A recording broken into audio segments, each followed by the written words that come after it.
of northern Canada to the Gulf of Mexico. Where there are Sasquatch sightings, that's where we're gonna go. With so many chilling encounters just waiting to be retold. So join us here in the spooky woods for the Duke Chat Show.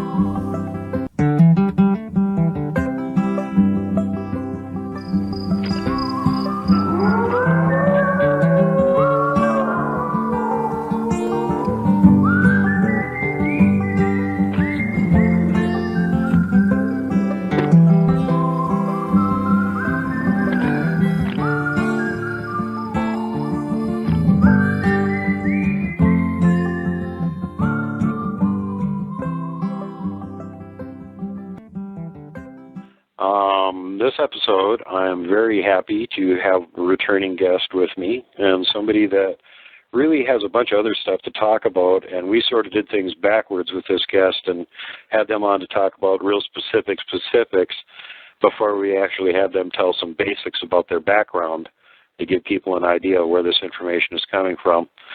So since I put the cart before the horse, I'm going to try and reverse that now and see if we can sort of get a little bit of background on this guest who will once again be returning after this show to do another show on a panel discussion that we've already got planned and in the works. But in the meantime, welcome back to the show, Khat Hansen. Howdy, Khat. Yeah, thanks. Great to have you here again. One of the things I wanted to cover is your background. A lot of people don't know you. You haven't been on like lots of Bigfoot shows talking like some of the people that are around the community have. So they sort of don't know anything about you. And your experiences with Bigfoot started out when you were really little. And I thought it'd be interesting if you could start out with that whole story, sort of your background, how you came to be in that situation, how you're being raised, sort of the area you were at and all that sort of thing. If you could just, let us know and as Wes says, walk us into it. That'd be cool. Sure, no problem. I've told this story so many times, it's like, where do you want me to begin? It's like this, okay? It's 1967, okay? It's almost 1968. I've only got a couple months to go till I'm 5. Okay, so I need everybody to understand that back then it was really, really different, okay? The mentality of parents was really different. They didn't keep such a tight rein on their kids, I grew up with my dad and my uncles, and they did deer hunting every year. And we would go up to Mount Hood and go deer hunting. Well, we went up there, made our camp, and we didn't camp in the campground. We always went further up into the mountains and camped out, up in the wilderness areas. And we were up there and had the tent set up. And the guys were going out deer hunting. They leave before dawn so that they can go get everything set up, where they're going to be. And my dad told me to stay here. You stay in the camp. You've got sandwiches. You're fine. Stay in the tent, sleep. You have your Barbie dolls. I brought 2 Barbie dolls with me. And they took off. So I spent the day in camp by myself, And it was okay. Nothing that I hadn't already seen before. Done it many times down in my own canyon. So I was like, whatever, okay, I'm stuck here. So I played with my Barbie dolls, putzed around for a while. And this is, I don't know, I want to say like maybe, the sun's been up a while. So I want to say like maybe 8 or 9. And I'm hearing something. Quick question. Were you like the only child that was out there then? Yeah, just me. Just you. So you got 5 years old. You must have got really bored then. Oh, yeah, really bored. I didn't have anything. Like I said, I had coloring books, but those were really boring to me because I was really intelligent as a child, and so coloring books were like the ultimate insult to me. It's like, really, you want me to do this? So I played, wandered around, found some stuff in the, bugs and things that I was checking out, and I was hearing like this crying sound, and I'm thinking to myself, I'm 5, almost 5, and I'm thinking, hey, there's another kid out here, their parents are hunting too, and they got left in camp, so I'm going to go find them. Maybe they're bored, So I'm take off, to where I can hear this sound. It's getting closer and closer, And people need to understand this about me, okay? I was running around in my canyon and doing other things. I was very precocious as a child, okay? Very precocious. I was just left to do pretty much to my own devices, as a kid, So this wasn't anything new for me. I knew how to listen to find where something was and to go find it, and it wasn't that far off. It didn't sound like it was miles and miles away. A baby wouldn't sound like that. So I was looking for it, came across it, jumped over this log, and there he was, and I would call it a he. When I first saw it, I didn't realize it was a he. Okay. And I've told this to so many people that they just kind of look at me funny and don't understand. But we had a hippie commune that lived a few miles up from my house. And this is what that kid looked like. He was dirty. He didn't have any clothes on. His hair was all ratty. And I just, in my little kid brain, thought it was another kid. I thought it was a hippie kid, because that's what he looked like. He looked like one of lots of their extra kids. body hair. Yeah, well, and that's something I really want to touch on here is when I saw him, I saw that he had hair, but not to my brain. It did not strike me that he looked, because people have asked me, didn't it look like a monkey? And I'm like, no, it really didn't, because he had some hair, but you could see his skin through the hair, and if you think about that, think about human babies when they're born, they're not born, most are not born with a complete thick overgrowth of hair, down their neck and back and everything else. They're not like that. You can see their scalp through their hair.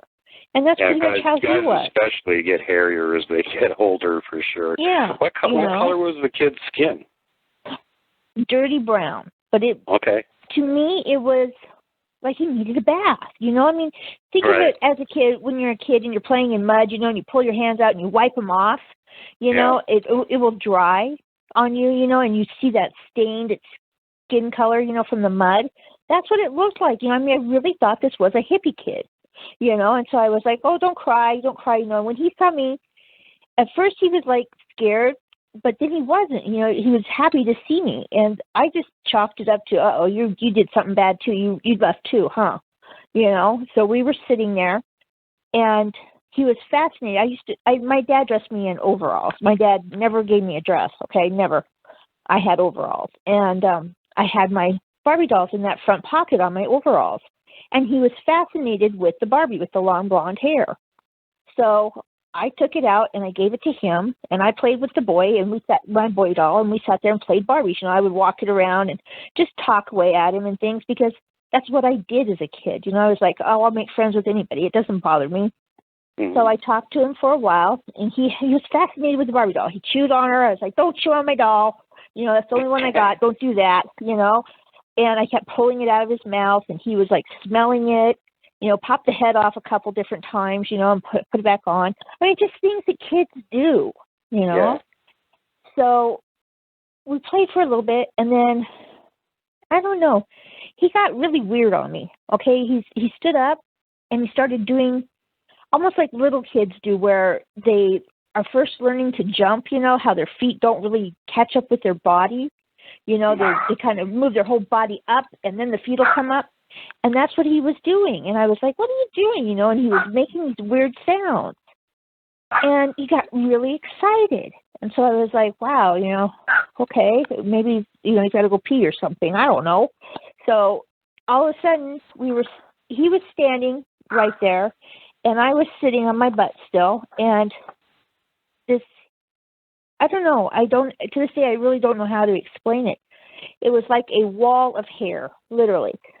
Just bam, came down between us. It came straight down out of the treetop between us. Just wall of hair. And I'm looking at the hair, and I'm looking at the feet. That's where my eye level was about mid-calf and feet. Okay, I'm sitting. And then I looked up, and I looked up, and I looked up, and then the only thing that kept going through my brain, because I didn't know what this was bear. I knew what a bear was, because I'd been with my dad and uncles when they had hunted those, so I was thinking bear. bear, bear, bear, and he's bouncing up and down, making these noises like he's so excited over it. And then this thing, when I looked up, it kind of twisted its upper body. I know this sounds so weird. I've since learned they don't turn their necks, but they turn their body, they turn their shoulders. And he kind of twisted, and he looked down at me, and then he smiled, and that's when I saw the fangs. And when I saw those fangs, and at that precise moment where it kicked into my brain, run, get away, I couldn't run because I was sitting on my butt. And I was trying, crab walk back. I had my hands down behind me, and I was kicking my legs out, shuffling backwards as fast as I could. And I tell everybody, it scared me so bad I peed myself. And I just started screaming and, finally got away from him. And then as soon as I started to shriek, little girls have the most high-pitched shriek. And as soon as I did that, he growled. He made this real low, rumbling growl sound. And that was it for me. I finally got my feet underneath me, and I took off, running. And I ran back to my camp, got in the tent, zipped it up, piled underneath all the sleeping bags because I was terrified.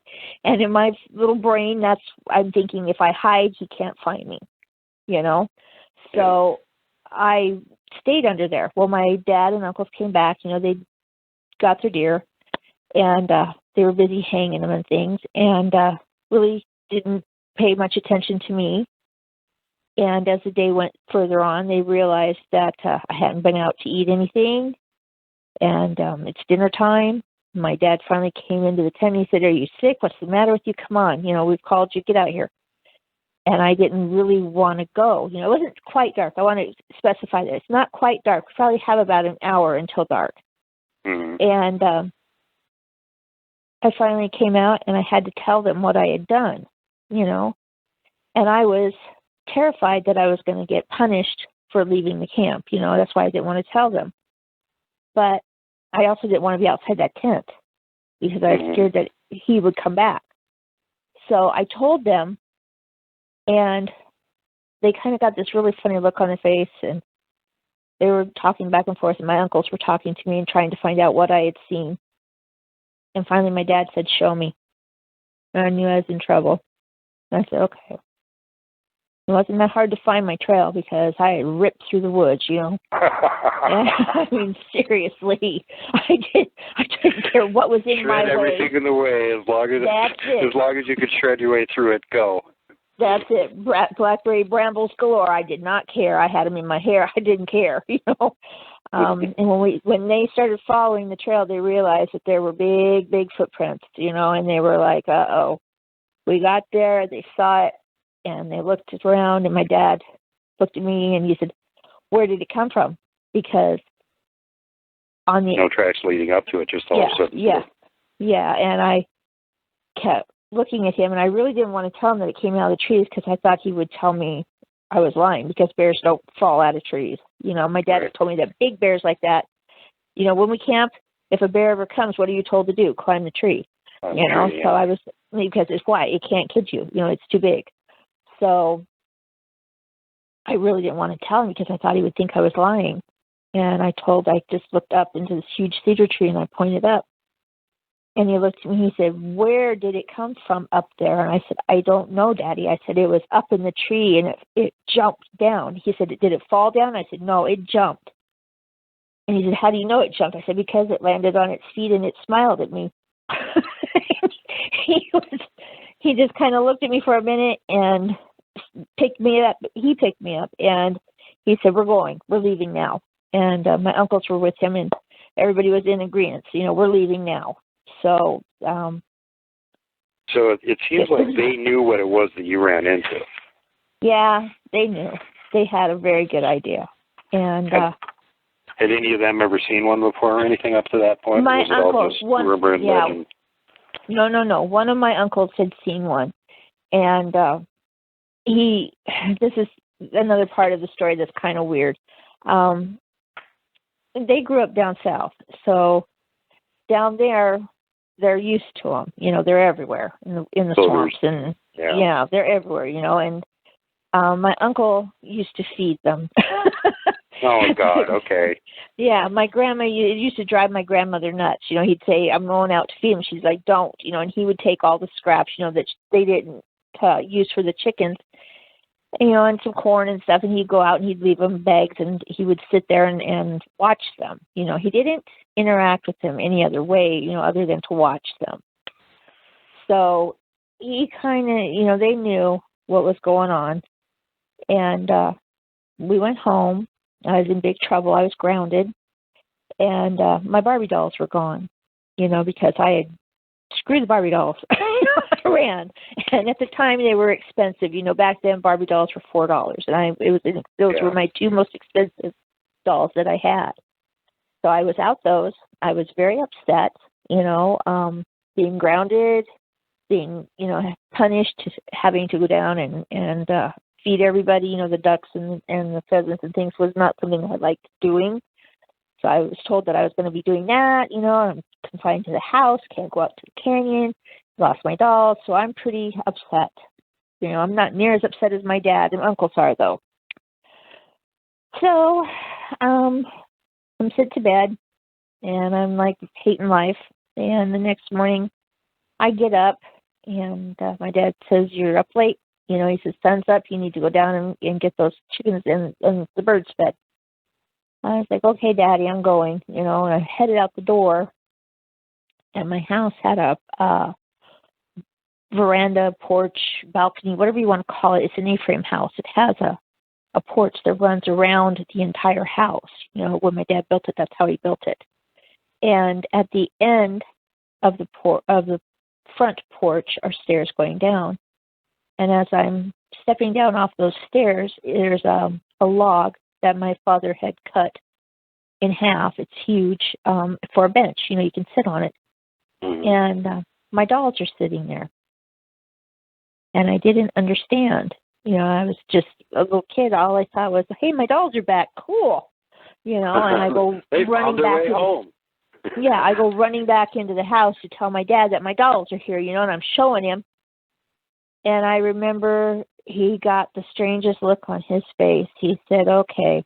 He said, "Go do your chores now and get back up here." So I went to go do my chores, and when I went down into the canyon, people always ask me this, how do why would your parents have a canyon?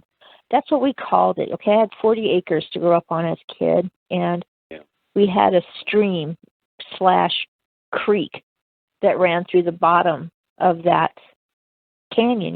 My dad had bulldozed a road all the way down to it, and you could go down there, and that's where all the ducks and geese and everything were. So I had a wagon, and I loaded up full of stuff for the birds down there, and I went down there to go feed them, and it's not a paved road. It's just you take a cat and you bulldoze it. It's mud, it's dirt. And I get down to the bottom, and I'm feeding the birds, and I'm kind of commiserating about how miserable I am, because I'm grounded. And all of a sudden I get this really funny feeling like somebody or something's watching me, and you can tell, when I don't know, I've always known it my whole life. So I was looking around to see what was there, in case I had to run. And that big hairy man was there. He was there. And it scared me to death because I didn't know what I was going to do. He scared me. How far away from you was he? He was across the creek from me. Okay, so. Yeah. Still the a creek ways away. It wasn't like right next to you, just jumped out of a tree this time. No. He was, I want to say, probably about 65, 70 feet away, maybe. Was it the same one? Yeah, same guy. This is a big guy, and his name, as I was to learn, is Kiasa. But I didn't know whether to run and scream. I didn't know what to do. I just froze. And he's smiling at me again, and I emphasize that because on my channel a while back, I had done a dissertation, you can call it, on smiling. And it doesn't necessarily mean friendship. I've learned over the years, and as a kid, to see a Bigfoot, and I do use that term Bigfoot. I know a lot of people are going to say, oh my God, they hate being called that. I really don't care, because Kiasa told me a long time ago, they call themselves the people. So they're going to do what they're going to do. Okay? I just call them what I grew up being told they were. And I also call them Steyama, which is basically what it translates out to as the people. So, that's what I call them. Anyway, being that small, and I have seen it disconcert adults too when you get smiled at by these guys, because first of all, your brain doesn't really want to accept the fact that these things are standing right there in your face, and they do exist. And their mouths are not really made for smiling. Okay, they really aren't. They've got great big teeth, and Kiasa has fangs. Okay, not all the males have them, but some do. Some in the troop do. Besides him, and they are big. These are big people with big teeth. Think about your canines in proportion to your face. Okay, think about a dog's canines in proportion to its face, because they're going to use those teeth for eating meat. Okay, and a lot of people, either you have two camps, they either eat meat or they don't. Well, I got news for you. This group eats meat. It eats anything meat. It also eats anything grain, cereal, plant. They're terrific omnivores. Yeah. Everything.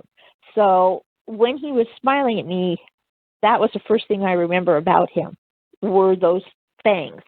And I kept thinking, I'm going to die. I'm going to die. I thought I was going to be eaten.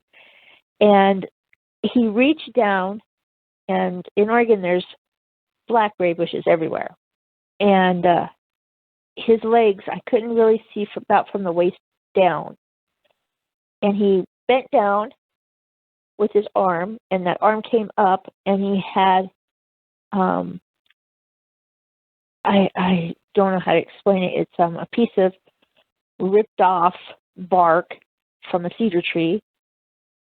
And inside of the cedar tree are these real fine, like white tuber things that grow inside of them. And that's the only part of the cedar that you can eat. Otherwise, it's toxic. And he had peeled off this great big sheet of the cedar in his hand, and he had that with the berries in it. And he set it down in front of him. He bent over in front of him and set it down, and then he stood back up, and I realized, I just got this funny feeling that he wasn't going to hurt me. He wasn't being mean. He wasn't being mean. I thought, oh, he's sharing. I share too. So I kind of stepped forward towards the creek a little bit more, and he came out so that I could totally see him. And he sat there, and they squat a lot. And he squatted, and I was on the other side of the creek, and I was looking at him, and I came down a little bit more, and every time I would walk towards the creek, he would get up and walk towards the creek, like we were going to meet in the creek. But I didn't step into the creek. He did. And then he started to come across the creek, and then I backed up and kept going up. I was afraid. I don't like to be cornered. So I was close, so that I could take off and run. And he finally got close enough that he set it down on my side of the creek. And he stepped away from it. And I came down, and I was looking at it, and I said, oh, you got the raspberries and you got the salmon berries. Those are good, and I was like showing him. And then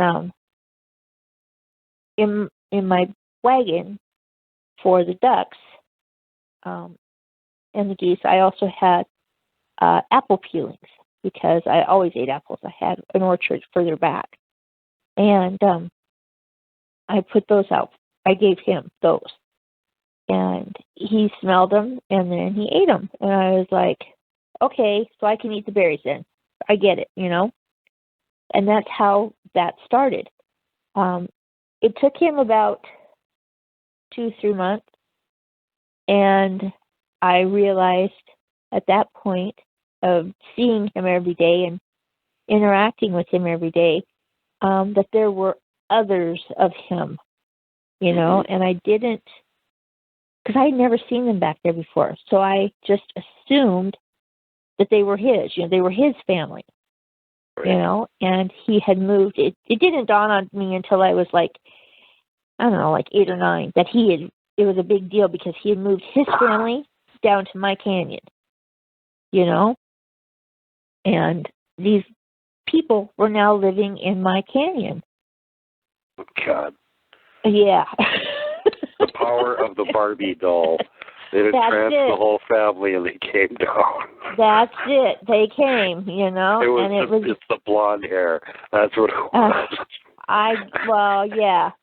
That, and I didn't know until I was much older that they were worried about me. They were very worried about me because when Kiasa came to get his son that day, he realized immediately what I was, and I was a little girl in the woods. Even though you're dressed weird like a boy and you had overalls on. I've since learned they can smell the difference. They know. Yeah. They can smell. Yeah. And he was deeply concerned that a little girl was alone in the woods. And then, unbeknownst to me and my uncles and dad, they had watched that day at the camp. And they realized that I was a little girl alone with males, all males. On a hunting party, too, yeah. Yeah. That is something that they hold very, very dear to themselves. Their females are not allowed out to run rampant. You know, they always have someone there to watch them, be it a guard, be it a scout, or be it the alpha male. They're always there. There's one always somewhere close by, so that in the event something should happen to her or another troop comes to take her, they can fight for her and take her back. You know, she's breeding stock, basically. Okay? Right. And it's very important to them. And so seeing a girl child out in the woods by herself and then seeing a girl child with nothing but males around her deeply, deeply concerned him. So much so that they had followed me home, you know. And I've had many people ask me over the years, you know, well, how could they ever find you? Well, I equate it to people this way, okay? Sharks can smell a drop of blood in an Olympic-sized swimming pool, okay? One drop. Okay, these guys know the moment a hunter is near. They know. They can smell the gunpowder, they smell oil, they smell cologne, they smell clothes, sweat, everything. They know. They know the moment you step through. You know, these guys, as I said, have just evolved along a different path than us. You know, we went technology, they went nature, you know, and that's the way they are. How far was your dad and uncle's hunting spot from where your little canyon was? Where my tent was? Or where I lived? Where you lived, in your little canyon. Oh, I was actually saying cabin. No, it was 64 miles. That's quite a ways. Yeah, but it really isn't. It's not for them. It's nothing. Believe me, for them to travel in a day 30, 40, 50, 60 miles is nothing. You know, that's a slow pace. That is a slow pace for these guys. And people always don't understand that either because they equate that to a human. You're not talking about a human. You're talking about a being that is 9 feet tall, has a 9 foot, well, depending upon the size, 6 to 9 foot stride. Okay? Let's see you go ahead and play this game. You know, figure this out. It's pretty big, you know, added to the fact that you've got compressed muscles. Your muscles are very, very thick, you know. These guys are huge. Some people haven't had the experience of having to walk long distances, and I can give an example that I can quote from when I was younger and we were up in the Boundary Waters Canoe area, northern Minnesota, and our truck decided to get swamped by this one puddle we were going through and die right in the middle of it. So we didn't have any way to get back out again, and we had to abandon the truck and slog out of the puddle and walk the remaining 19 miles to the nearest road. And for a human to walk 19, 20 miles, if you're not used to doing it, it's going to be really painful and it's going to take all day. And that's for 20 miles.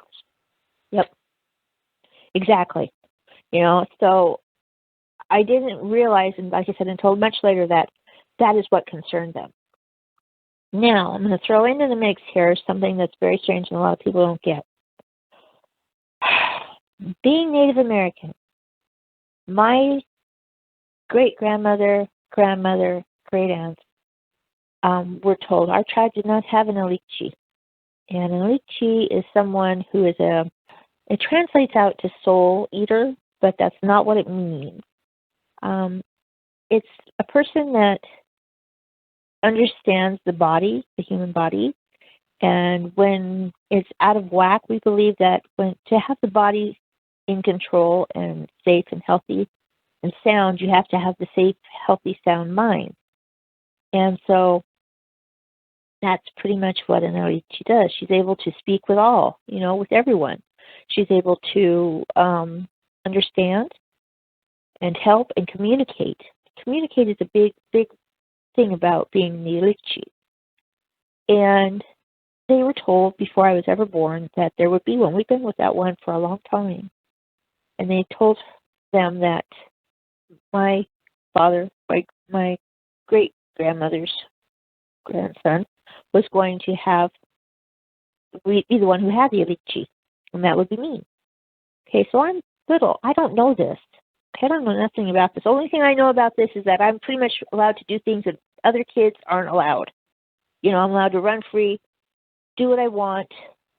Sometimes when I go to see my grandma, the old people take me, which are the elders. They take me and they explain things to me, things about roots and medicines and things like that. And they take me out in the swamps and let me go find what I need, what I've been told to go find. So I'm thinking, as a little kid, that this is normal, okay? I was not told anything about being a Alikchi at all until the day. Now, let's back up a little bit. You're in the swamps. What part of the country are you in here? Louisiana. Down Louisiana. Okay. So your tribe is which tribe are we talking about? Jana, Chata. Chata, okay. Yeah. So we're down there, okay, and I'm allowed pretty much to do what I want. So, and that's about 6 months out of the year. I spend half with her and half with my dad because my mother had passed and my dad was having issues being a man and raising a little girl. Okay, so. Now, and where was your dad located? In Oregon. So, okay, so you were splitting the year between Louisiana and Oregon. Right. Wow, Lots of potential to get into trouble. No wonder. Yeah, pretty much so, And, you got to remember, too, guys are raised differently back then, too. Little boys are allowed to run rampant, okay? They're allowed to do whatever they want, okay? Oh, God, do I know that. We were given way too much free rein. We got ourselves into all kinds of potentially lethal situations because we were allowed to just go do whatever the hell we wanted. Yep, that's it. And that's but that's the time frame, that you and I grew up around. And that was the mindset. Added to the fact that my dad does not know how to raise a girl, so he's raised a tomboy. And I mean literally a tomboy. I've told this story 1,000 times. My kids have watched me do it. My oldest ones were like, demonstrate. And I still to this day demonstrate it. I would climb up to the top of a cedar tree, and cedar trees are huge. And I would scamper up that thing like it was nothing, and I'd stand at the top. I would stand at the top, and I'd start shaking it back and forth as far as I could get it to go. And it would literally wing from side to side. And as soon as it would start to wing one way, I'd let go, and I'd sit there and grab branches all the way down. Cedar slide. Hand slide down. And I was like, there you go. It was nothing. But the other little girls that I grew up around were just like horrified. What are you doing? You can't do that. You're going to die. That's a boy thing. Well, whatever. That's what I did. So I never knew growing up that this wasn't what I was supposed to do. I wasn't supposed to be like this, but I didn't know that. Right. So, long story short. So when you were down in Louisiana, you were spending a lot of time down there with the elders, and they were teaching you stuff about herbs and all that sort of stuff. Plus, you were getting the opportunity to run around the swamps and whatnot. Did you run into any Bigfoot while you were down there? Yes, I did. They were down there, and that was a given. You know, like I said, they're down there, and they live in the swamps, you know, and I've told this to a lot of people, and they don't really understand. But the Stema have nose flaps, okay? And they're something that they have that humans had many, many, many millions of years ago, okay? They had them, but we have since, as humans, have lost them. Okay, but they have nose flaps, so they are more than adequately able to go underwater and swim. Okay, they can close their nose off. And down there, so they're even better at it than we are. Yeah, especially in the swamps. You know, they're down there swimming. They're having a great time. You know, I mean, they can do whatever they want. And we have these little boats. They're called pirogues. And you kneel in them. You know, they're real low in the water. You know, they're like a little canoe almost, kind of sort of rounded. And they put you a couple inches off the water. I want to say maybe 8 inches, 6 to 8 inches off the water, you know. And I used to take mine out in the swamp and, you know, with my little stick, you know, whatever I grabbed to push me along. Sometimes I just use my hands, you know, and I sit there and just paddle around and play around and things. And they were always there. I would see them. I never spoke with them or anything like that. But they would step out, you know, and show me that they were there. And sometimes when I was doing it, they would be swimming, you know, in the water. And they would come up underneath the boat, you know, and because I would put my hands in the water, like I said, to pull me. And they'd reach out and touch my hands and things. But that was about it. You know, I would see them. You know, and I talked to them. I talked to everything. You know, even my dogs, my cats, birds, everything. I always do. To this day, I do. And I was like, you know, I'm here. I see you guys. You know, but they never had that interaction that I eventually had with my troop. You know, up here. So. How long were you interacting with your troop before you actually started like speaking to them? They started teaching you their language. They started teaching me right away because we were having some massive issues with food. And what was not okay, was to raid my chicken house and come running out with a chicken nest in your mouth, stuffing it in with all the eggs in it. That's not cool, okay? We're having some massive issues here, okay? I'm like, no, we don't do this. It's a bit of a problem. You know, quail nest, there goes the quail, you know, with all the eggs. Yeah, it was not a good time. You know, fun time was not had by all. I'm out there yelling and screaming. My dad's shooting the gun off at him, and I'm like, Daddy, don't kill him. And he's like, I'm going to kill him. You know, I mean, it was bad. It was really, really bad. So. At what point did Dad realize that these things were still hanging around and that, oh, horror of horrors, you were actually interacting with them? It took him about 2 weeks, and finally, my neighbor told on me. That's what happened. I was scared the living hell out of your dad.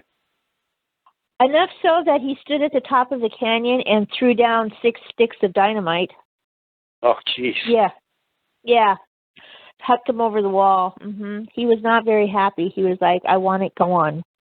And I fibbed because he asked me straight out if they were there. And I said, no. But I was fibbing in such a way I was taught that if you don't ask the right question, I'm not going to give you a straight answer. So I didn't.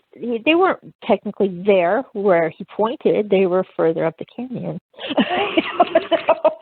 I wasn't going to tell, you know. And when he finally, what started him to realize, like I said, was the neighbor telling that I had told her, and she was an older lady, and she had 11 cats, and I would walk a couple miles down to her house with my wagon, and she liked rhododendrons, and in Oregon they grow everywhere. So I would fill my wagon up and take them up to her house and plant them in her yard for her. And we were talking, and I told her that Quijos's wife liked the white ones. Wrong thing to say. So that started that conversation, and apparently she called my dad. And then that's where interrogation came in for me, you know, and my grandmother had been called because of everything that had happened, you know, and it just turned into this thing where my grandmother told my father, you knew this was going to happen, and she's going to do what she's going to do, and you better help her to understand. Well, my dad, being my dad, was like, no. That's all right. You explained to your granddaughter to quit hanging around to the Bigfoot, damn it. And this ended up, with my grandmother having to come stay with us because my grandfather was not handling it very well. My father was crazy, angry, upset. It's just a hard way to explain it. And my grandmother, I can't even imagine being in his position. I would be so damn scared and freaked out for my kid. I don't know what the hell I'd do. Well, there's a point, though, where he had to learn to accept because when I was 6, I got grounded even worse than that time. And I wouldn't come out. And they make calls, they imitate everything. You can't tell them apart from other things unless you really know what you're listening for. And they were calling me to come out, and I wouldn't come down, and I wouldn't come down. And I had a balcony because I slept upstairs, and I stepped out on the balcony, and I yelled at him, and I said, I'm not coming down. I said, I'm in trouble, and I was upset, and I said, and I hate you because you guys won't go away, and I was just being mad, being 6 and mad, and went back into my room and shut my doors. I had French doors that led out to the balcony, and went to bed. I was mad because I couldn't do anything. And the next morning, my dad woke me up at 6 a.m. He said, I need you to go outside and wash the house off. And I said, what? He said, get your butt up and go outside and wash the house off. I was like, who washes houses? It's Oregon. It rains. I've never washed the house, Daddy. What do you want me to wash the house for? I walk out there, and my bedroom's above my dad's, okay? So you know what an A-frame looks like with the balcony upstairs and then the porch running around the whole bottom of it, and that's his bedroom. They had sat down there and thrown mud all over the end of the house. I mean, end. And then, as I stepped around the back side of it, because it's an A-frame, someone, I never did know who, had climbed up onto the top of the roof, and they had splattered mud and handprints the entire way down the shake roof.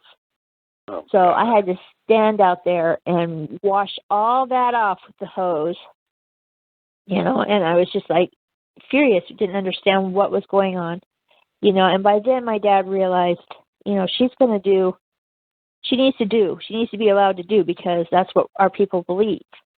So she's allowed to do and speak and say what she needs to say with these things because it was already foretold, that she's going to do this, and by 6, I fairly well understood what was being said, and as I said, they had a real issue with the fact that I'm being raised by a man and 5 brothers, they had a real issue with that.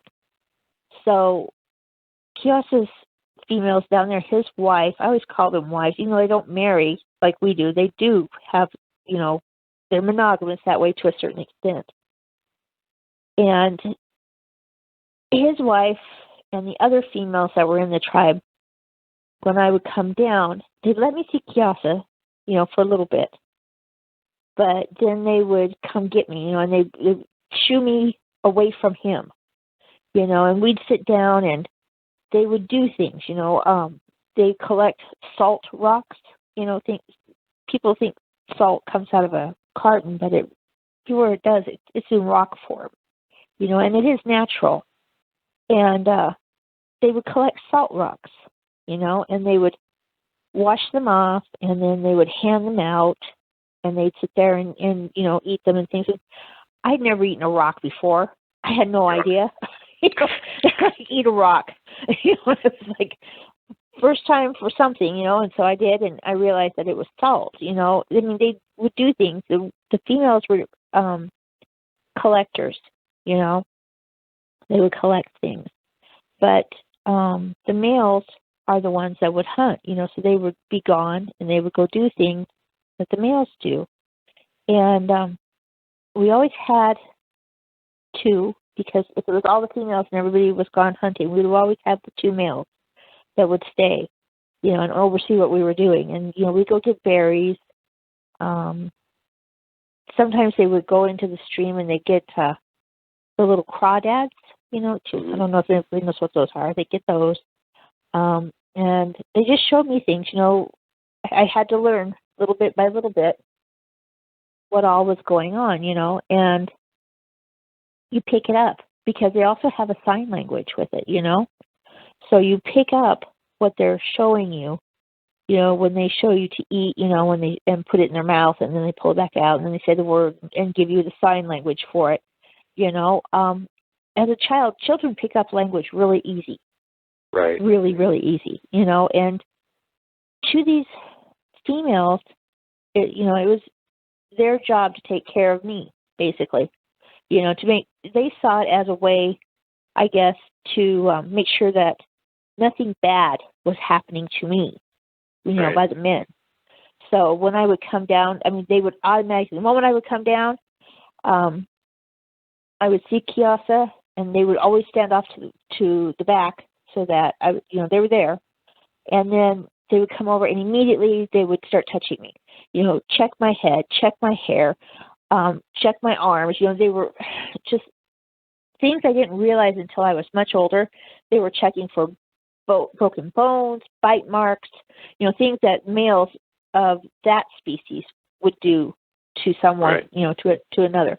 So they were like, let me check you out, and that's what they were doing. They were checking me out to make sure that I was not hurt, and to this day, they are like that. They want to know that you're okay. If you're alone with males, you're okay. They don't, my daughters, they did it with both of my daughters, my younger ones. They're real protective of those two. Their brother they witnessed one of their brothers getting mad at the other sister and slug her in the arm. That was a bad no-no because you saw this huge male come racing out of the woods and roaring and screaming, and my son going, holy exactly, up the yard, and they're just like that. Their females are not treated badly. So for them, they want to make sure that you're okay. And that I truly believe in my heart of hearts, after speaking with them now for going on 50 years, they just took it into their mind that there was this little female and they needed to watch over me, and it surprised them. I think it surprised them that I spent time with their child. I wasn't afraid of their child. Yeah. It's just something that over the years they have been with. I've been around them, been with them. I totally get what they're doing. I understand what they're saying, and we have had, not these huge philosophical conversations that people, who are very sarcastic and say, oh, she talks to Bigfoot. Well, I do talk to Bigfoot. I'm sorry if you people don't like that, but that's the truth. I do. And in speaking with him, he doesn't understand that people don't understand that they're not real. When I've had to explain to them in the past that people don't believe in them, the response has been very upset on Kiasa's part. He beats his arm, across his chest with his fist and pounds his chest and says, I'm here. I'm here. And then he takes his arm and shows all of his people and says, we're here. We are here. So, but yes, they do we are spend real. a considerable amount of time and effort hiding from us consistently, which makes you wonder why they can't figure out that we don't think that they're there, because they're really good at hiding. Yeah. Well, not only that, you got to remember, too, I explain this a lot to people, in that one of my males has told me that when he was younger, he witnessed a man take another man out of his trunk and bury him in the forest. So to them, you don't kill each other unless it's massive.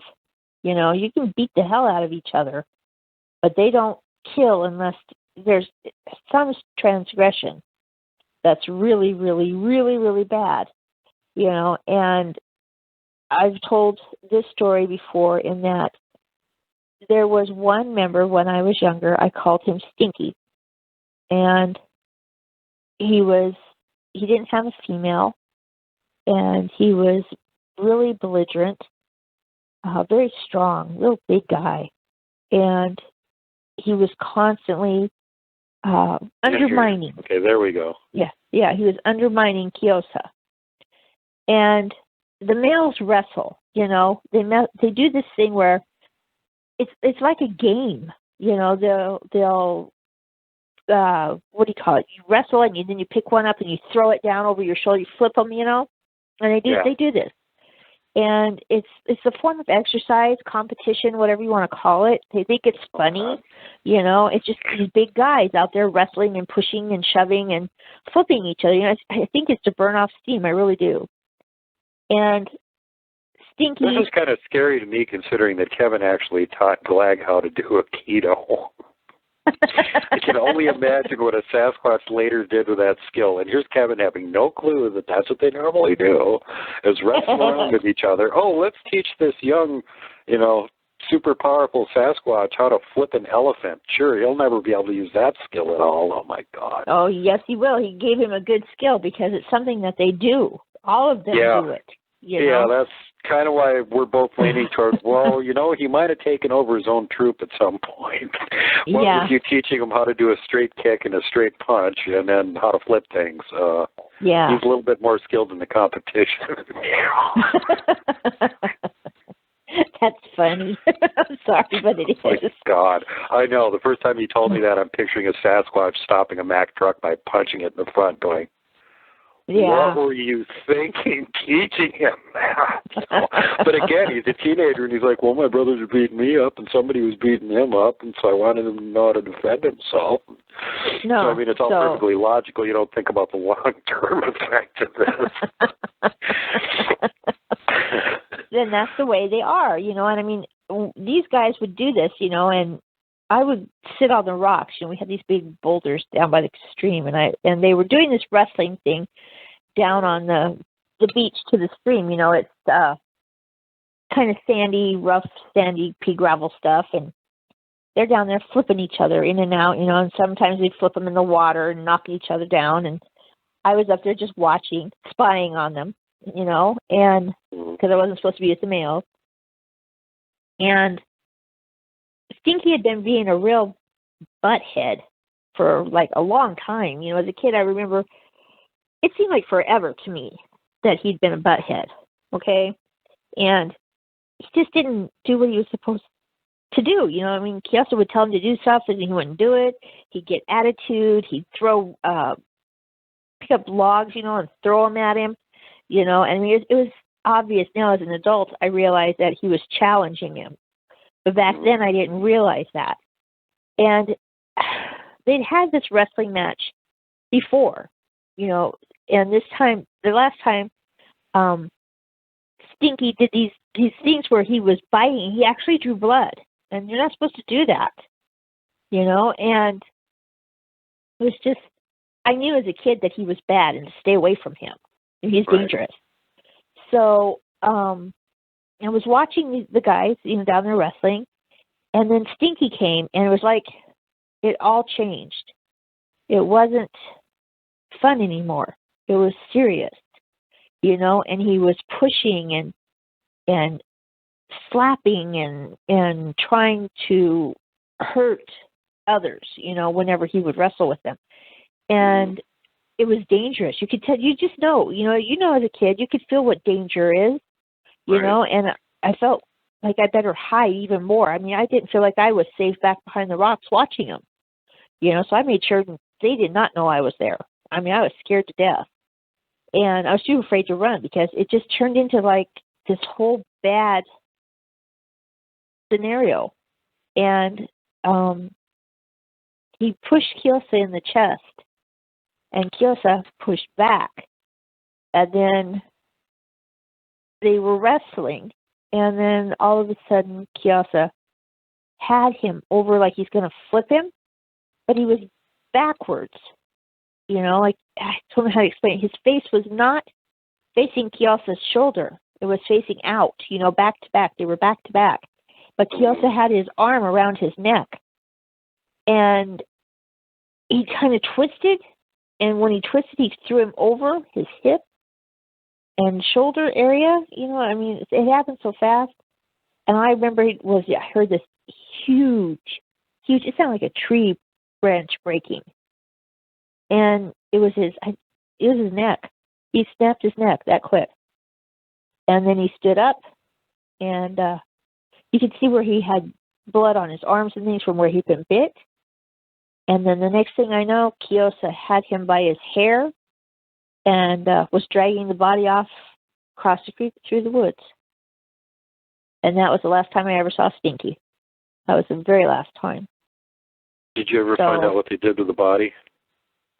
I did ask when I think I was 12. I asked because I didn't know if they had funerals, you know, and I was told that he was taken home. He was taken home. And I guess, as far as I'm concerned, home may have meant where their original territory was, or home could have been buried. He went home to God. I don't know. I was just told that he was taken home. And that was the language, that was the term that I was told. He is taken home. So, some I don't know researchers have the theory, and there is some legend, myth to back this up, and seems to be like in the case of the 3s and 4s, it certainly could be that those ones may not even bury their dead. They may just eat them. I do not know. All I know is that growing up, I was told that the ones down south put them into caves, you know. So I don't know. It's a strange situation there. You know, it's something that they have preferred to keep to themselves. And I, as a person, have never imposed on them when they are doing it. You know, I don't want to insert myself in there. The only time, like I said, that I did was with the babies, and that was because by then I was a mom, you know, and I felt Lenny's pain. I felt it big time, you know, and so I gave her the baby blankets for them, you know, and she had said that she would put them in the trees with them, you know. So that's what I take it to mean. I do That's know one of the reasons I love you, Khat, because you don't, like, make up anything. If you don't know for sure, you just say, well, I don't know for sure. I don't. Well, there's no point in me saying that, you know, but I am going to tell people something that they may not want to hear, okay? Yeah. And it's kind of a good thing, but it's a bad thing to know. Everybody always says that they're looking for them. You know, well, I do know this about them. They like to take trees that have a big root system, and they dig down under the root tree, under the root ball, and they will put things in there. So you'll find a deer inside the tree, you know, in the roots. You'll find cows inside of the roots. So, you know, just things like that I have discovered over the years. If they don't want people to know they're around, they'll dig out. I can see that working really effectively as cold storage, too. Yeah. You cramp something in the dirt under the ground like that, it's going to keep it from rotting for a while. Yep. They like to store things in the roots, you know. And like I said, I told people for the longest time that I ate cedar, you know, the white stringy stuff inside the bark, you know, and they were like, well, you can't eat cedar, you'll die. I said, no, they eat it, you know, and they eat what we eat. So if they can eat it, I can eat it, You know, and that is something I've learned over the years. Like you were pointing out, you have to take the leaves and you have to pound them with rocks to get the fibers on them and some of the plants, and you know, it's like you can eat them, but you got to prep the hell out of them in order to do it. That's right. You know, and so people don't understand. You know, a lot of them say, "Oh no, they only eat this." I have news for you. No, they don't. You know, they eat a lot of stuff. There again, they've evolved. And they've learned what they can eat in their environment, you know, whereas you and I, you know, if we were to take somebody out there and dump them, they would be like, I don't know what to eat.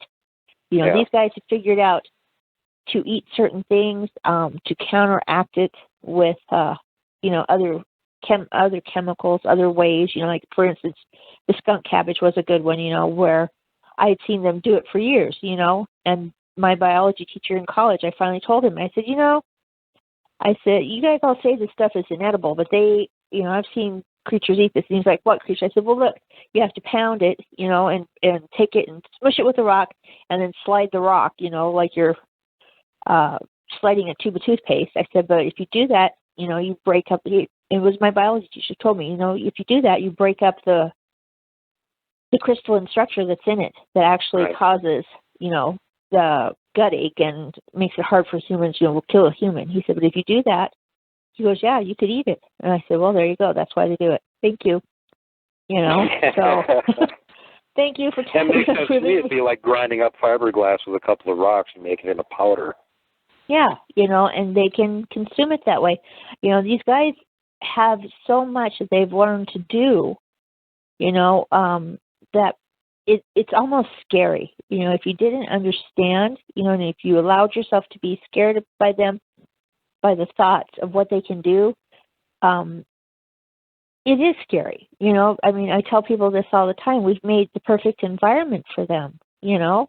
We've given water systems that, you know, here's a good one for you, Las Vegas, you know, Nevada. Water comes down all the way down from Mount Charleston, okay? They've got the little river that runs there.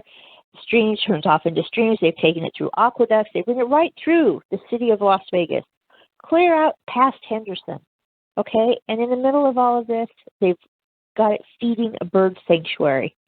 Okay?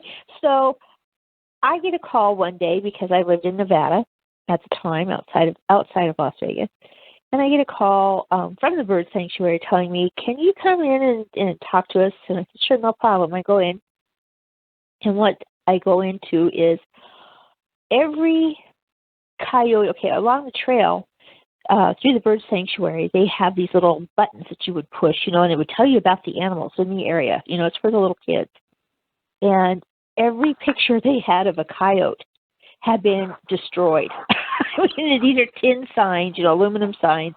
Right. And they've taken something has gone through and scratched it all the way through. Okay, scratched out the face of a coyote, you know, and so they're like, okay, that was our first, we're wondering what's going on, and then, well, can you just get in the truck and go with us? We want to show you this. And I get out there, and they, do you see that? And I'm like, yeah, it's a coyote hanging from a tree. That's nice.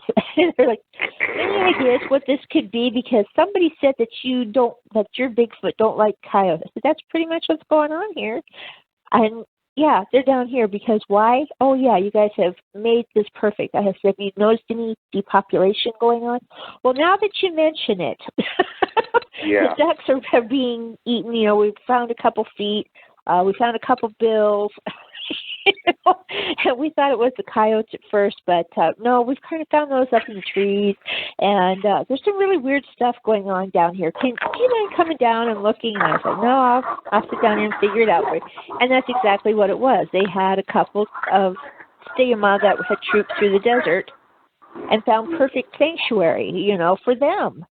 Because they had fish, they had birds, they had crawdads, they had snakes, they had everything they wanted right there, except coyotes. They don't want the coyotes, you know? So it was like, I just want people to understand that as humans, we've made it so that they can stay hidden very easily. You know, they don't want to interact with a lot of people because, you know, they're watching us, you know, and even if you have ones that just troop through, you know, migrate through to another area, they still watch. You know, they're just like us. You know, they watch people. They watch what we're doing, you know, and they see how we are. and to them we stink because we smell of chemical. Everything about us is chemical. Okay, so that's not a good sign for them.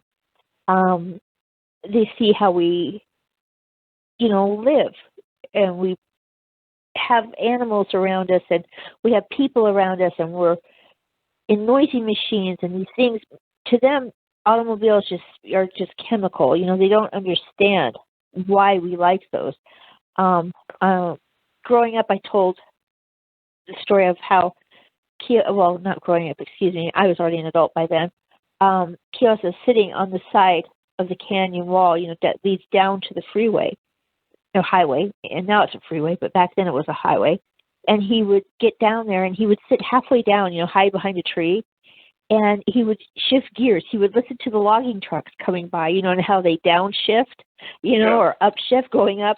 He would sit there, and it was so funny as a kid. It was one of my favorite things to watch him do. He would make the semi sounds, because he would always say big growl, because that's what he thought they were doing, and he would mimic them. And it was so funny. And then as my own children grew up and would be around them, he would make that sound. And my boys were always just laughing, because they can't do that. All they can do is a little kid sound. And he could do it perfectly. They were like, he makes a good big truck. I was like, yes, he does. So it's just, they watch us, and they see the interactions that people have. And they also see the interactions, I should say, not the correct interactions that people have. Yeah. And to them, they've decided that we're deadly, we're dangerous. We have diseases, I had rheumatic fever as a kid.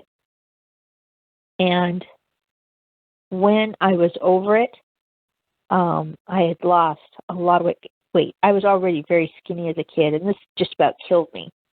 And when I went down to see them, after being sick and being officially cured, they wouldn't come near me. They could smell me. They would smell the air, and then they weren't coming near me. They didn't come near me for a couple months until I was, even after I was cured. Yeah. They don't want to be around us. We're deadly. And we create things for them.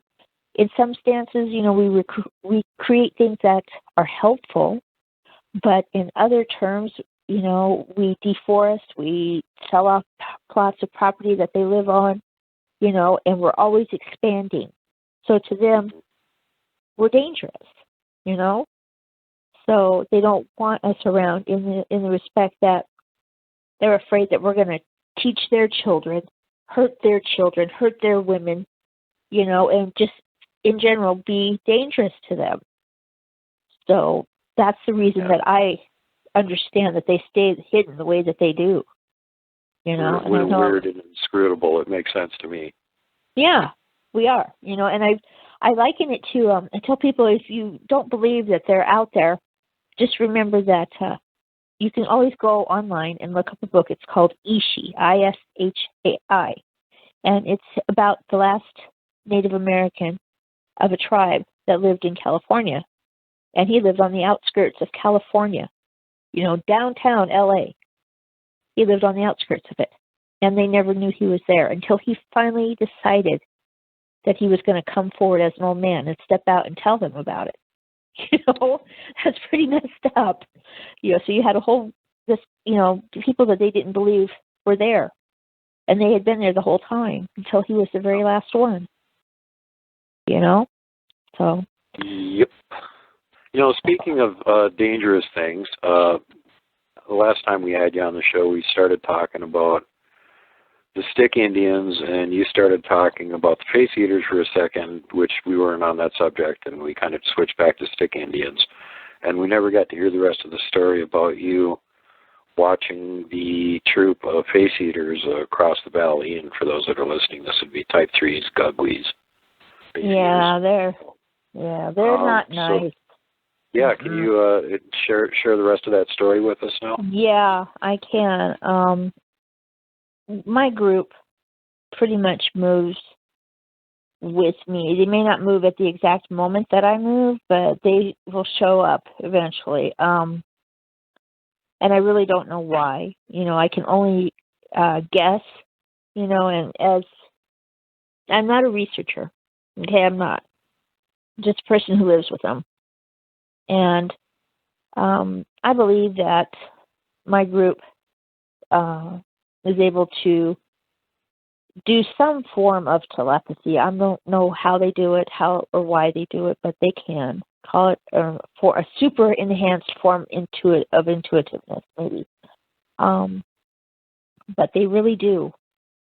And they follow me where I've moved, where I moved from Utah to Nevada, and from Nevada to Arizona, they moved. And they grew, in Utah we had, I lived on the top of a mountain. I live on the top of mountains everywhere I go. I like to see what's coming. And I had a fish pond, where it was stocked with trout, and you could go up there and my boys could fish and do whatever they wanted to do. And we were up there in the valley. There's a deep valley that separated the mountain that I was on. There's a valley, and then across the, you can call it, I don't even want to call it a ravine. It's much wider than a ravine. It's a valley, It's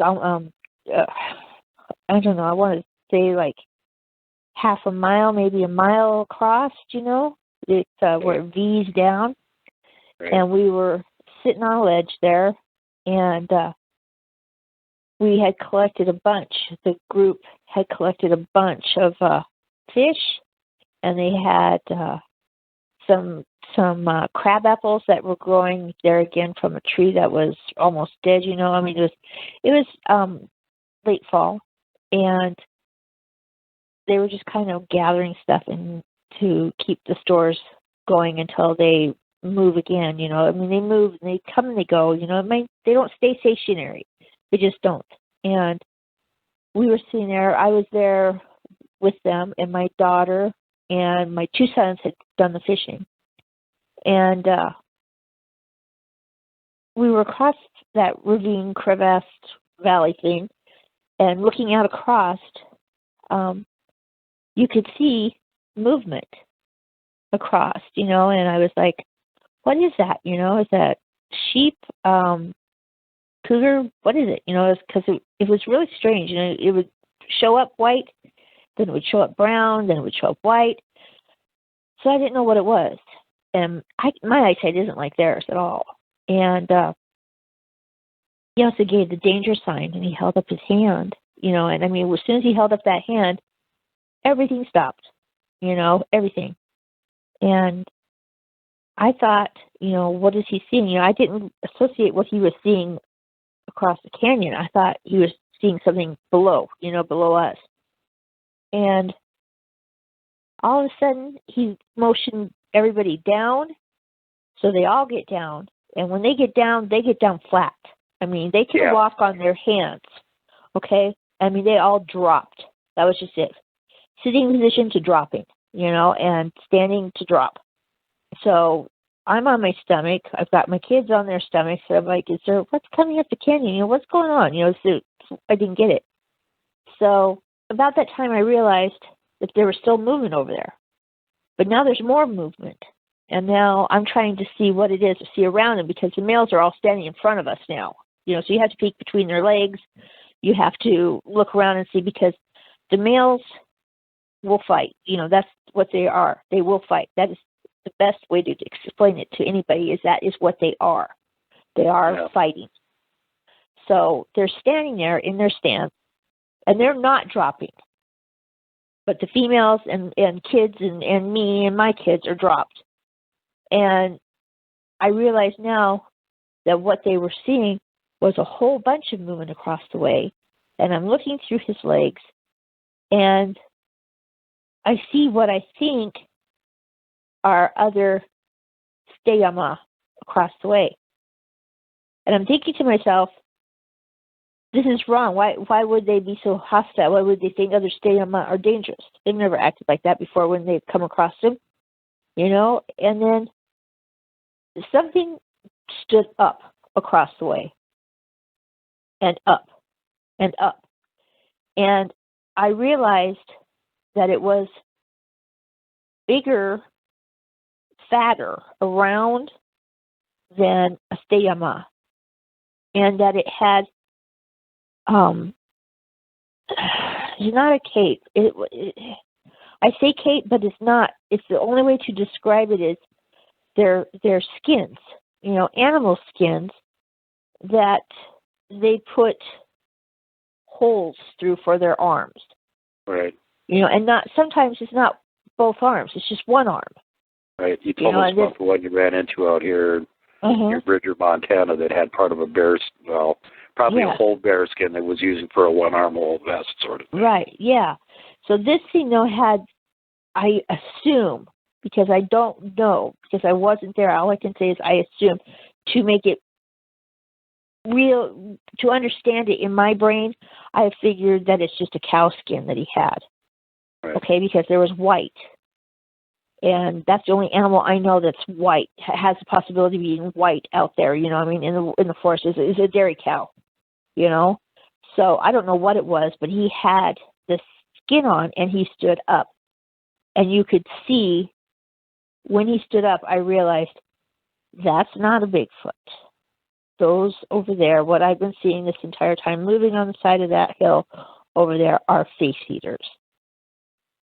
And about the time he stood up, there was this really loud whooping echo from that side. And then all of a sudden, all of that side, those creatures, beings over there, stopped what they were doing and immediately looked over at us, you know? Uh-oh. And that in turn got Kyosa to growl, this roaring growl that he does. And that means we're going to fight. Excuse me. So I'm scared. You know, I bring my gun with me when I go with my kids, you know, or me by myself. But I don't bet the face eaters were a little bit worried at that point too. There's a whole troop of Bigfoot standing there watching them. Yeah, watching them. And they're not happy about it. No. And I don't bring my gun to the meeting place with the stayama. My gun, you know, I stop and drop my gun off and then go forward to meet them. Right. So my gun is probably, I want to say, 1/8 of a mile away. Okay? And I'm like, oh, crap, I got to go get my gun. You know, I got to get out of here. I get my kids out of here. And as soon as that roar came out of Kyosa, the next one in line, which is Scunny, the one that I don't get along with, he's the next biggest male, he roared. And then it went on to Nali, and then Apap did it. And they all did the roar in sequence across the way to them. And when they roar, their hair stands up. You know, it actually stands up, you know, like a cat or a dog, you know, the line of hair. But this is their whole body. It stands away from their body. I don't know. I've never understood why it does it, or it was just to make them look bigger, or how they do it. You know, they have the ability to do it. But that's what they all do. Have you ever seen, just, you know, a side note here, have you ever seen the video of the alligators rumbling in the water and making the water dance on their backs? Oh, yeah, I grew up down south, yeah. Maybe the same thing going on there. Maybe. That's a very good thought, yeah. Yeah, that could very well be. And immediately from across the way, there was another whoop. There wasn't a roar. It was a whoop. And I thought, oh, God, they were going to fight. They're going to fight, and I'm going to die. I got to get my kids out of here. That's what the only thought was, I got to get my kids out of here. The females were starting to back away with the kids, and they were climbing up into the trees. They took to the trees. And I had my kids, and I'm trying to make them stay down and move back and get away from things. You know, it's hard enough to do with yourself, let alone a bunch of little kids, you know, and I'm trying to get them back. Nali and Apap started forward, and they went straight down the hill. They went right down. They were going to go across. And then Kiasa sent back the word run, and I ran. I had my kids running. And then the next thing I knew, two of my kids were being snatched up, literally snatched up and run with the other way. And that was my two girls. They took off running with them. And I had the boys. And they took to the trees, and they took my girls and went further down. And then right behind me was coming Kiasa. And he stayed behind me the entire time. He could have outdistanced me easy. But he made sure that the boys and I got away. And then when we got down to the back side of that, where the fish pond was, he went and explained that they have to run from those, because those fight and kill and eat. And more of those outnumber them and can kill them. Wow. So they run away from them. And I knew they were there. That was the end of the trip to the fish pond. My kids were not allowed to fish anymore, and they had to be back down by the home where I knew they were at, because once I knew the face eaters were there, I started looking around. It gave me cause to do this.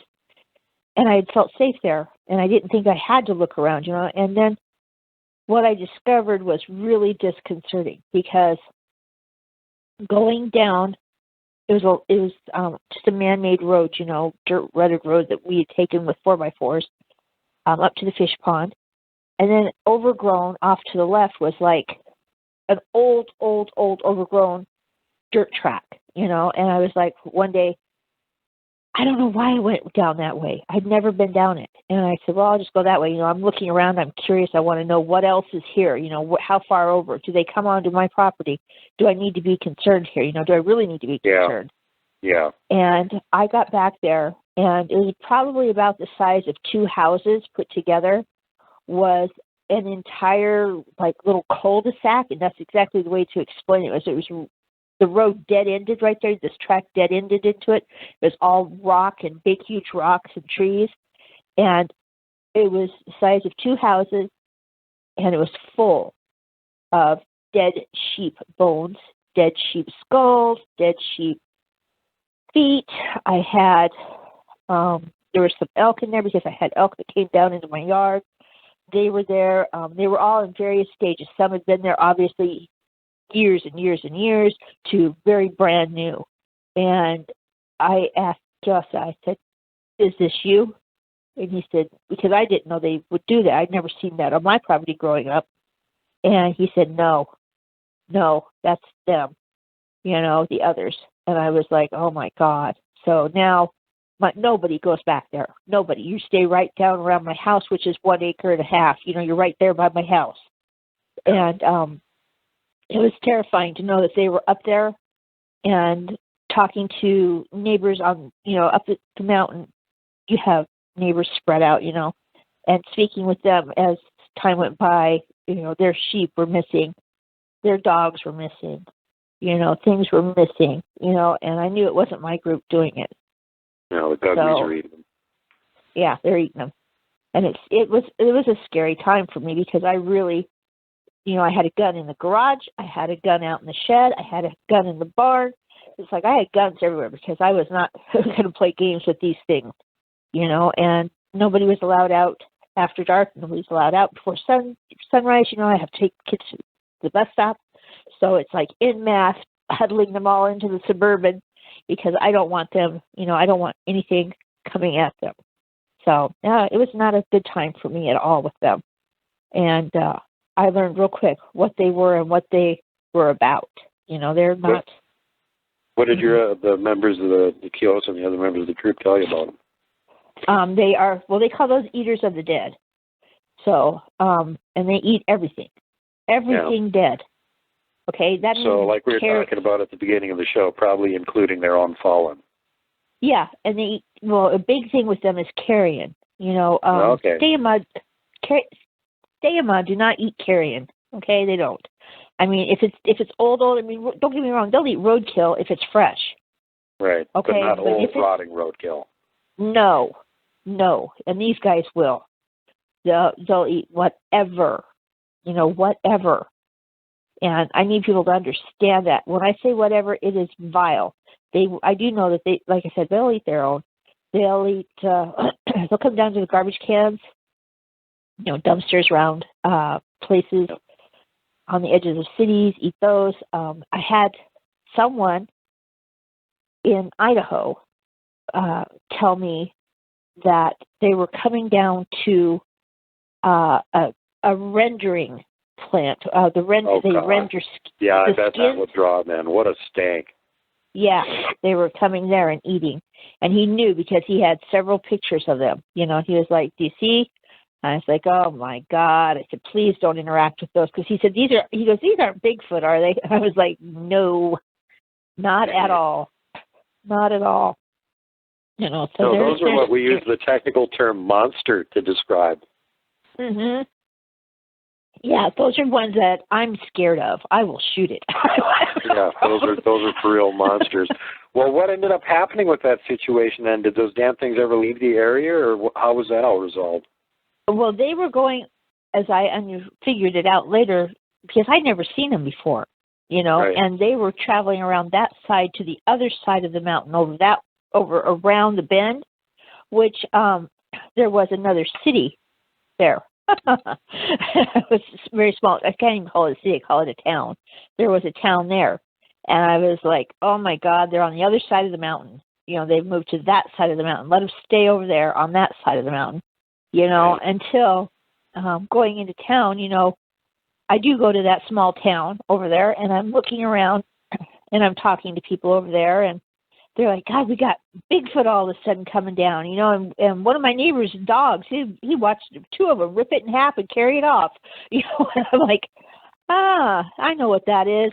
I said, you got a gun? And they're like, oh, yeah, we got guns. We know what they are. We'll kill it. We're not afraid of Bigfoot. I'm like, oh, okay, good. Good for you. Yeah. Good for you. 'Cause that ain't Bigfoot, and good luck with that. Yeah, anything that's going to stand there in front of the window of a house and rip the dog apart, a St. Bernard dog, rip it apart, in half and carry it off. You need to be a little concerned there. Yeah. That's not a Bigfoot.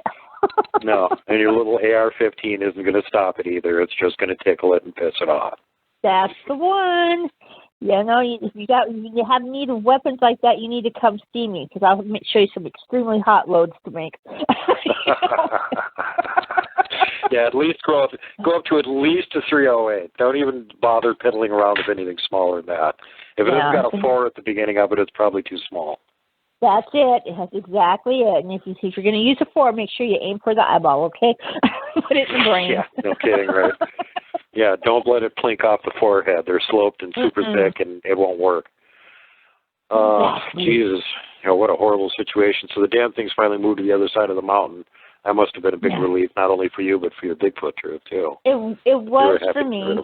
Yeah, it was for me, because, and this is the part that I tell people about all the time, and they're like, no way. And I'm like, I'm totally serious here. I lived at the mouth of the Great Forest that was there, and they had this, what do you call it, a day park, at the mouth of the forest. You head up to the forest, you follow it up the valley there, and then it dead ends into the national forest, right? Mm-hmm. And they have like a day hike. That's what they call it, day park, day hike. Okay, and all the trails are cemented and everything. You can take your kids up there and park and go for a walk, la-di-da. Well, they still have had a large number, an inordinate amount of women go missing up there, and in groups too, 2 and 3 women going up there, and all of a sudden they vanish, and me being me, I tried to do the right thing, and I go up there and I'm talking to the forest rangers. There's 2 of them up there, and I tell them, the women that you're missing that just got snatched, those 2 women, and then the ones before that, and the ones before that, and the ones before that, there's like 10 women missing. You got a problem. And I said, I know what the problem is. I said, I need to tell you what it is. And I told them.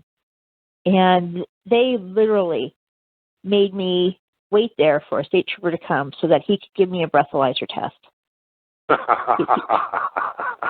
Yeah, and I was like, really? I was done. At that point, I said, you know what? I've tried to do the right thing. You know, my conscience is now clear. Screw you. I went back home. I went down the hill, told my kids, I said, you know, this place is getting really dangerous. Women are vanishing. I'm here with you. And I'm the only one there with them. I said, it's time for us to move, you know, so we're going to move. And that was when I moved to Nevada. I said, I'm done. You know, I'll go live somewhere else where I can see and it's safe, you know, and I picked out a place that was small at the time and was easy to maintain and take care of. And, you know, it was okay, safe. You know, I didn't have to worry about the things that were going on, you know, until much later with my kids getting older. And I lived there for 14 years, you know. So it's just, I watch these people and I watch how they interact or, you know, and react around the stories about Bigfoot. And for the most part, there are just two camps. You know, you're either terrified of them or you don't believe in them, you know. And if you do believe in them, then that branches off into, well, there are benevolent, loving brothers, you know. Yeah. And I'm here to tell you, I always say they may look like us and they may act to a certain extent like us, but their emotions are not us, okay? They are just not. Things we find funny and amusing, no. They'll go over like a lead balloon with them, you know. Other things that they find amusing would be terrifying, are terrifying to us, you know. It's just, they're just people, and they're a different type of being, you know. I have said before that people always come at me and say, well, do you think they're what's going to evolve next into the next race when the world comes and goes, you know, and blows itself up? And I always tell them, these guys that are here now, they're de-evolved. You know, these guys, my people used to call them the sand people. And they had the ability to trade with other tribes. There were, like I've said before, there were other tribes that had one person in them specifically allotted to dealing with them, you know, trade with them. For the most part now, these guys don't trade anymore. You know, they don't trade with tribes at all. They stay hidden. They don't want to be seen. And that's not because they are dwindling in number. It's the fact that they have lost certain skills and they don't have a reason to maintain what they have already attained, you know, so they're default. Losing them. So now you said sort of a telepathy type thing. Are you talking about like an actual mind speak or like an intuition, something's wrong or something like that? Because humans have that to a greater or lesser extent. I call this, the way they mind speak, I've always called it mind speak, is like a picture will pop into my head. I'm very fleeting, you know, like when you're like, God, what is that word? What is that word? It's on the tip of my tongue. What is that? You know, it's like that. And then it's real fleeting, and it'll be kind of almost like an echo. And then I'll hear bad man, or I'll hear father, or I'll hear something, whatever it is, whatever they're trying to get through to me. And usually they don't use mind speak unless they can't get through to me. You know, if they are having trouble communicating a word or an action, that's when usually mind speak will come in there. You know, they're like, God, you're so dense, you're not getting this, you know, and then bang, it'll pop into my brain for just a flash of a second, and then it's gone. It's not like there's some mentalist, you know, that can sit there and say, oh, I see in your brain you're thinking this, this, and this. It's not that. It's not that at all. It's a very flicker. I mean, just bang, it's there, and then it's gone.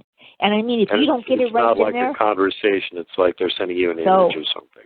Exactly. You know, and it's very fast, very fast. And if you don't grasp that and they have to do it again, then annoyance comes, you know, immediately. You know, it's like in your brain you sense almost like a fear. I'm sorry, and I know your people out there too get mad at me for being so flippant, and I'm sorry for that, but I'll tell you, if I don't laugh about something, I would probably cry about it because my life has been so strange.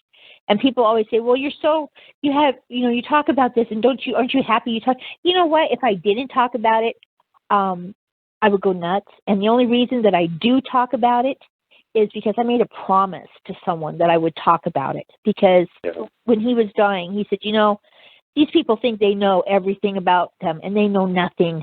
He said, please, I've watched you since you were 6 years old with these things. Please tell them what they are, So that's why I do it. And if I'm very flippant and sarcastic, it's because I have to be to understand myself, to keep my sanity, because a lot of times people say, well, you're so lucky. And I'm like, really? You really want this? You really want this on yourself? Because the downside of this is all the attacks that I have endured over my time from humans over this.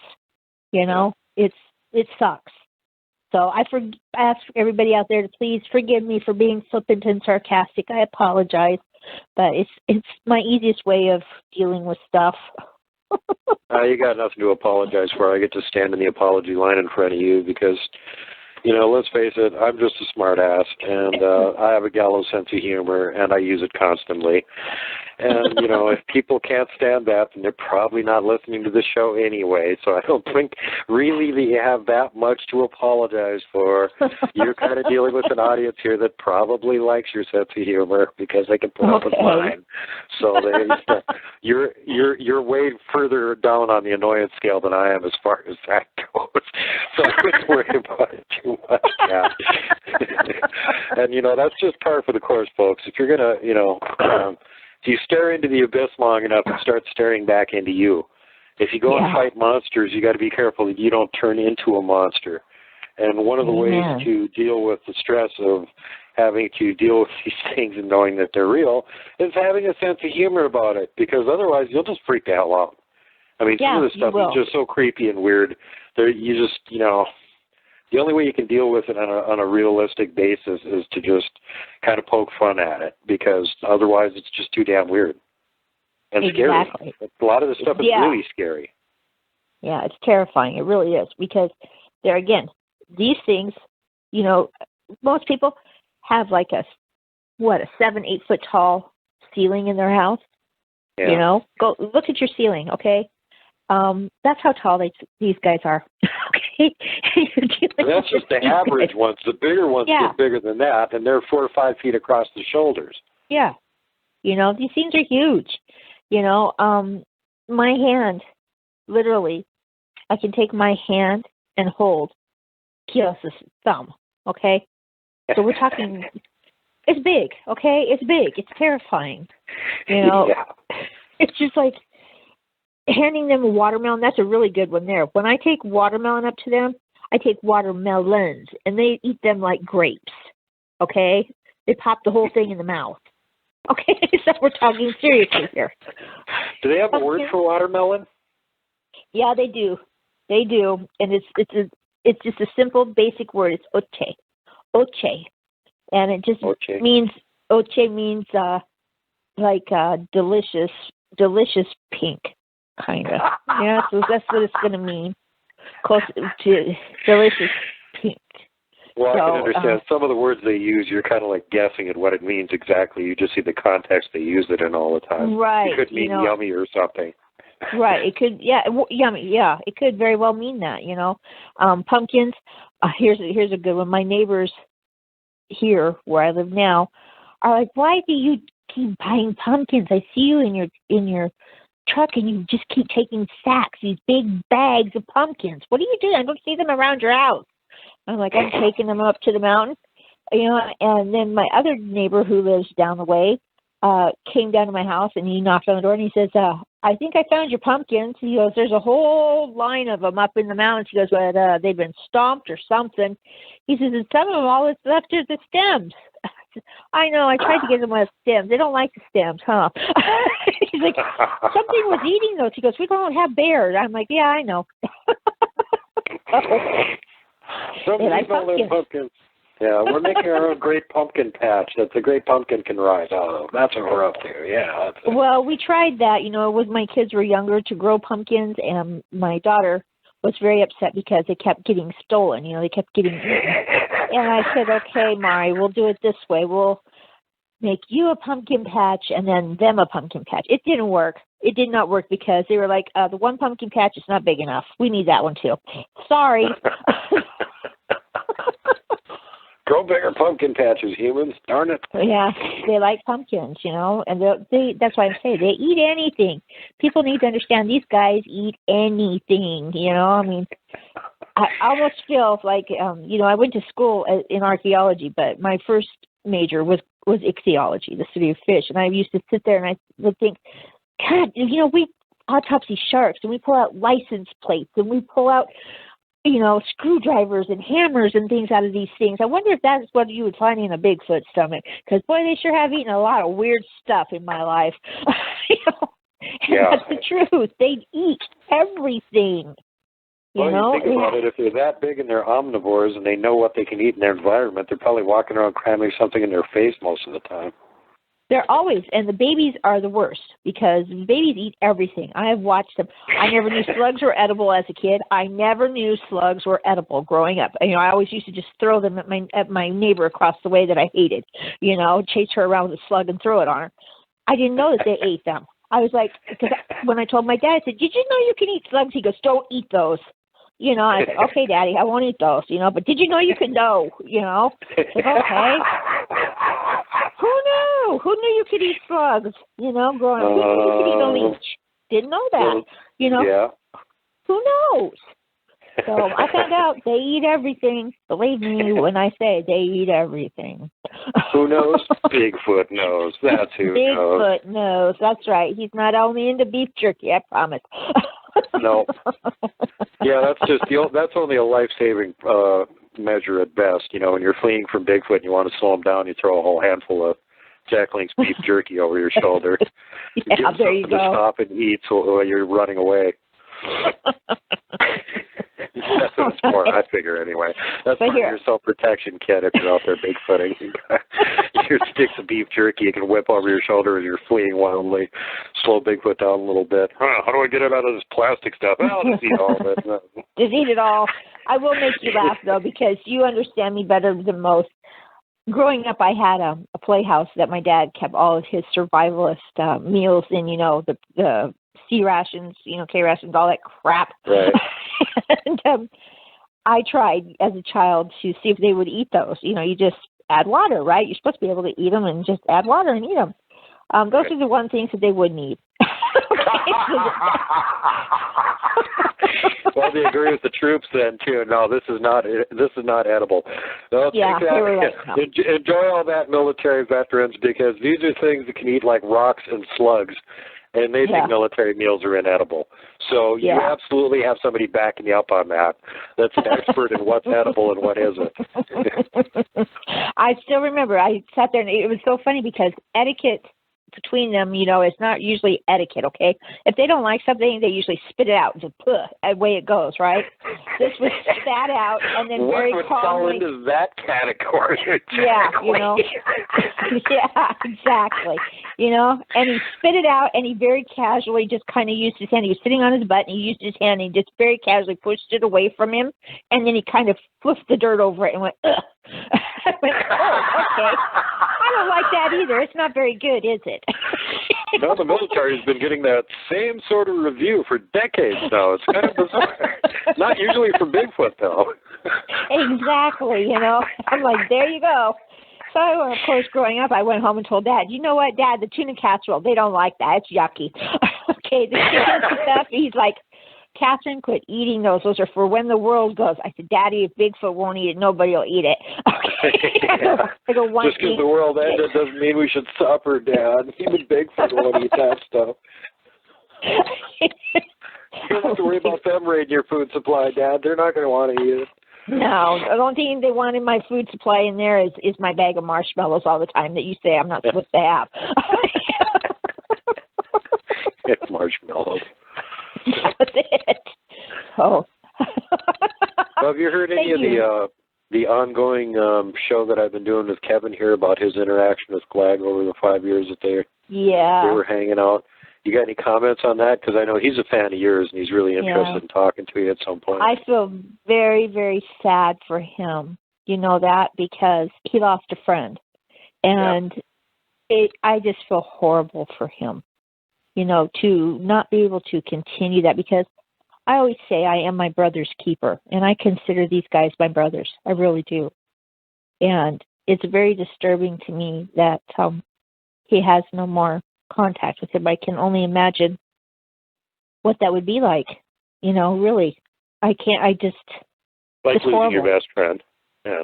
It really is, you know, and people will probably have a hard time with that, but it's the truth. You know, he interacted with him and he made a bond with him. And these guys do understand us. You know, they get us in that, you know, when you're one-on-one with them and you're talking with them and communicating, you really do look at them as another person. You know, you don't look at them as some hulking animal, you know, and I get so annoyed with people when they tell me, oh, it's just an animal. I'm like, no, it's not an animal. You know, and I'm like, you want to fight? We'll fight, you know, because that one, no, it's not an animal, and don't treat it like that, you know, because when you're dealing with them, it's a whole different way of looking at them. You forget, you know, I'm sure they're bigger than you, but you get so used to it. I have that problem with my dogs, okay? I have Mastiffs, and people always say, oh, my God, to see you walking with those huge dogs, you know, oh, my God, you got a 175-pound pit bull. You know, I'm like, well, yeah. You know, they're not, to me, they're not that big because I'm so used to them. You know, I don't gigantic, not just big. Right, you know, and so I see the big guy, you know, I deal with Justin and the other guys, and I'm like, to me, they're my brothers, you know, and it doesn't register to me that they're that big until something happens to make it register, you know, and then I'm like, oh, crud, you know. So, yeah, I really feel for him. I really do, and I really do want to speak with him because I understand what he's going through, because Lemmy is very old. And I don't know what I'm going to do when she passes, because I really have bonded with her over my entire life, you know. Yeah. So, yeah, I do. Well, I feel sorry for him, too. I mean, that's a bad situation. I guess the only bright side of it is that he achieved his goal. I mean, you would know the reference for Born Free. Yeah, and, exactly. That's what he was looking at, too. He, you know, here's this, you know, solo Sasquatch. It's a young one. I'm having to help keep it alive, and I want to give it enough skills that it can, like, go completely back into the wild and have nothing to do with humans and be fine on its own again, and, you know, get it to join some other troop or something. And that was pretty much his whole goal all along. So when it actually ended up happening, I mean, it was like, yay, he got what he was trying to achieve, but he wasn't happy about it. I just want to talk to him. That's all. I want to talk to him so that way, you know, he can. Yeah. I can hopefully can make him feel somewhat better, you know, about. Well, you're lucky that you can still continue to interact with the ones that you're dealing with now. He lives far away from where he grew up, and so he's not even around that area anymore. Around that area, and then, yeah, you know, Taylor also is a big fan of yours and very interested in some of the interactions you've had, since he's now got an ongoing interaction with this other troop over there where he's living with his buddy Scooter. Scooter. I do love that name. Yeah, I know, it's hilarious. He's a 9-foot Bigfoot. His name is Scooter. Not his real name. He actually knows what Scooter's real Bigfoot name is, but we don't say it on the air. We just call him Scooter. Right. No, I call Braddus, you know, and I do know what his Bigfoot name is, but he's been Braddus to me since he was born. Braddus. You know. Yeah, I kind of like your names like Braddus and Stinky. Those are kind of good descriptive names anyway. Well, I call Braddus, you know, because I have my 7 kids plus 4 fosters that I've raised over the years, you know, so it's like this baby came into this world and he was just ultimate brat, okay? And he's now a teenager, and I'm not going to lie, there's been a couple times when I've left down off the mountain and called him an effing butthead. Just like, there you go, butthead, you know, because I don't deal well with teenagers anymore, you know. I'm old, and I'm like, you're not mine. If you were mine, you would not be acting like that, you know. And he's just, You went from Braddock to King Butthead, you know? Crowned King Butthead, wow. Yeah, very descriptive, huh? Yeah, I'm sure you appreciate it. You should explain what the name means sometime. Oh, I've done it. I've grabbed my butt. I've grabbed my butt a couple different times and lifted my leg and went, ugh, like that to him, you know, don't talk to me. I give him the sign, you know, which is just my mouth, you know, like I'm putting food in my mouth and I close it and away from me. And then he's like, yeah, I got it. I'm like, shut up and get away from me. you brat. You horrible, horrible bratness. Well, I think it's good to get some of this information about, you know, what people that have interacted with and what they have to say, because they're the closest contacts that we've had with these things, and what the interactors have to say bears a lot more listening to than what some of these other people have to say, as far as I'm concerned. So, as usual, love having you on the show. Super glad to have you back again. We got an upcoming show here that we're working on right now that we're putting together. We're going to have Dave the Exorcist and Khat both on the same show, talking about a special topic, and we're going to leave you in suspense about what that is. But it's going to be totally gripping and amazing, and you won't want to miss it. You know, bring your old people in their wheelchairs around to where the radio is. Strap your kids to the couch so they can't escape. Force everyone to listen to it. No, you don't have to do that. But you know, I'd appreciate it. Multiple listens don't hurt either. You know, it's always a good thing. I like multiple listens. Yeah. But anyway, well, we got to get going here. We're running low on time. Once again, sorry, folks. Show's got to come to an end at some point. But return with us for the next episode. Everyone, safety first, last, and always. Pay it forward. Don't be mean to people if you don't have to be. Don't flip off the mountain giant. Don't poke Dogman with a stick. Don't punt the puck, would you? And for God's sake, whatever you do not hug the Wookiee.